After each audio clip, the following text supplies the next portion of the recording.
Hi ladies and gents, I wanted to give you a quick overview on how to do the math on this activity that measures how much water you use. So we're going to be looking at the amount of water used in your household, and you may not know these numbers exactly, but you should be able to get a general guesstimate of how much you use. So we're going to look at the number of showers, and you're basically just going to plug your numbers in here. So daily showers in household. So in my household, I have 5 people, and my son does not take showers because he's little. So it's basically the 4 adults or almost adults. And most of us shower at least once a day. So daily showers, we'll say 4 in my household. The length of the showers varies, but we'll say on average 20 minutes. And so what we're going to do is be multiplying this. So if you see the little X right there, so you'll take your calculator on your phone or whatever, and you're going to multiply 4 times 20, which is 80.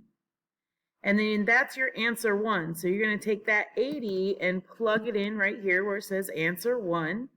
And then it says multiply that by 3 gallons per minute.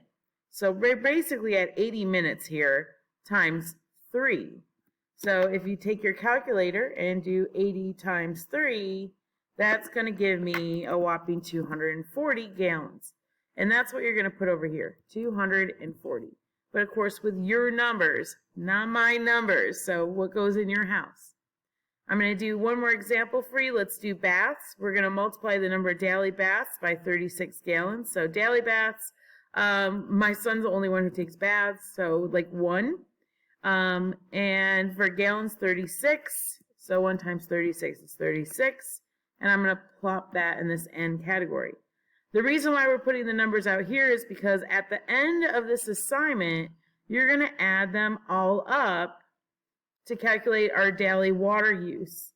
And then we're going to compare that daily water use to this scale right here.